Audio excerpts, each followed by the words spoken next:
নমস্কার বন্ধুরা, আবারও একটা নতুন রেসিপিতে সবাইকে স্বাগত। তো চলো আজকের রেসিপি শুরু করা যাক। আশা করছি আজকের রেসিপি আপনাদের ভালো লাগবে। তো আজ আমি নিরামিষ সজনে ডাঁটার একটা রেসিপি নিয়ে চলে এসেছি, যেটা গরম ভাতের সঙ্গে কিন্তু অপূর্ব সুন্দর লাগে খেতে।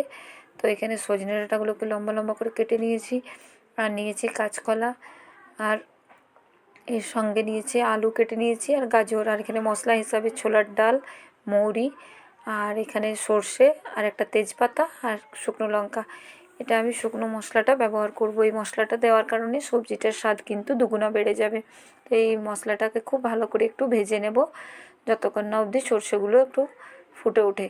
তো সর্ষেগুলো কিছুক্ষণের মধ্যেই কিন্তু ফুটবে, তখনই জানবেন মশলাটা আমার রেডি হয়ে গেছে আর খুব ভালো করেই ভাজা হয়ে গেছে। এবার মশলাটাকে খুব ভালো করে তুলে নিচ্ছি আমি। তুলে নিয়ে ঠান্ডা করে একটু গুঁড়ো করে নেব। তো কিছুক্ষণ 1 থেকে 2 মিনিট ভেজে নিলাম। এবার এটাকে তুলে নিচ্ছি। এবার ওই কড়াইয়ের মধ্যে পরিমাণ মতো আমি এখানে সাদা তেল দিয়ে দিলাম। আপনারা চাইলে রেসিপিটা কিন্তু সরষের তেলেও করতে পারেন। তো সাদা তেলটা দিয়ে দিয়েছি, তেলটা খুব ভালো করে গরম হয়ে যাক। এবার ওর মধ্যে আমি কালো জিরে 1/2 চামচ ফোড়ন দেব। তো কালো জিরে ফোড়নটা একটু ভাজা হোক, তারপরে এর মধ্যে আমি কেটে রাখা আলু দেব। তো ফোড়নটা খুব ভালো করে ভাজা হয়ে গেছে। এবার আলুগুলোকে আমি দিয়ে দিচ্ছি তেলের মধ্যে, দিয়ে খুব ভালো করে আলুগুলোকে ভেজে নেব আমি। তো আলুগুলোকে দিয়ে দিলাম। এবার ভালো করে নেড়ে চেড়ে নিচ্ছি আলুগুলোকে, কালো জিরের মধ্যে দেওয়ার কারণে, আর কালো জিরের গন্ধটা খুব সুন্দর লাগবে সেই কারণে দিয়ে দিয়েছি।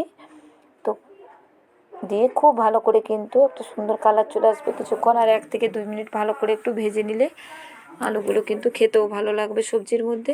এবার প্রত্যেক বাকি সবজিগুলো আমি অ্যাড করছি। এর মধ্যে গাজর দিলাম, কাঁচকলাটা দিয়ে দিলাম, এবং সজনে ডাঁটাগুলো দিয়ে দিলাম। দিয়ে সমস্ত সবজিকে খুব ভালো করে নেড়েচেড়ে ভেজে নেব। একটু সময় নিয়ে কাজটা করব, তাহলে কিন্তু খুব তাড়াতাড়ি রান্নাটাও হয়ে যাবে, আর সবজিগুলো প্রায় কিন্তু আমার অনেকক্ষণ সেদ্ধ হয়ে যাবে। তো নেড়ে চেড়ে নিলাম একটু। এবার এতে পরিমাণ মতো নুন দিয়ে দিচ্ছি।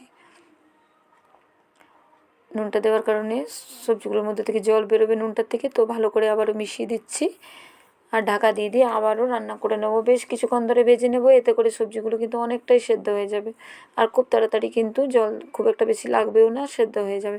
তো নেড়ে চেড়ে 4 থেকে 5 মিনিটের মতো আমি ভালো করে এগুলোকে ভেজে নিচ্ছি, আর একবার করে ঢাকাটা খুলছি আর নেড়ে দিচ্ছি মাঝে মধ্যে, তা নাহলে কিন্তু তলায় বসে যেতে পারে। তো এইভাবে নেড়ে চেড়ে নিলাম দেখুন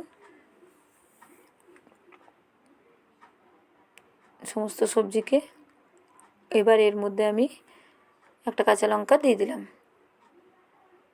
আর টমেটোটা দিয়ে দিচ্ছি। এবার টমেটো কাঁচা লঙ্কাটা ভালো করে মিশিয়ে আবারও ঢাকা দিয়ে 2 মিনিটের জন্য রেখে দেবো, টমেটোটা গলে যাওয়া অবধি।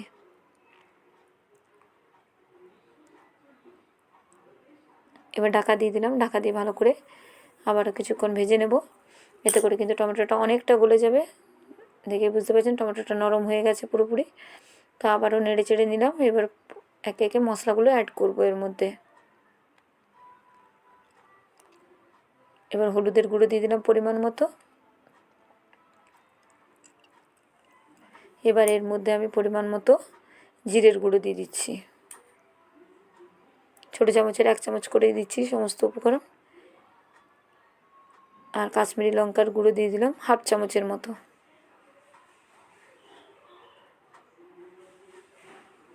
দিয়ে এবার সমস্ত মশলা সবজির সঙ্গে ভালো করে এভাবে মিশিয়ে নেব। আর এর মধ্যে আমি অল্প একটু জল অ্যাড করলাম, যাতে মশলাটা তলায় পুড়ে না যায়, সেই কারণে একটু জল অ্যাড করেছি। তো এবার সমস্ত জিনিসকে খুব ভালো করে ভেজে নেব এভাবে 3 থেকে 4 মিনিট ভালো করে মশলাটাকে কষিয়ে নেব এইভাবে সবজির সঙ্গে।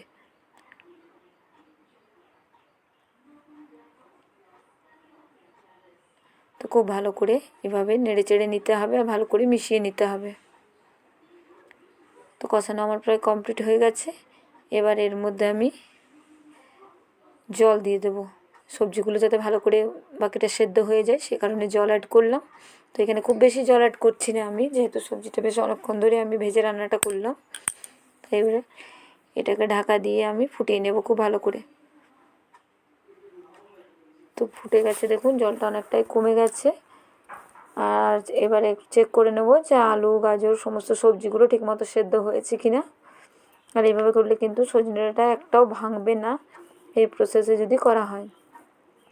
তো খুব সুন্দরভাবে আলু গাজর সমস্ত সবজি খুব ভালো করে সেদ্ধ হয়ে গেছে।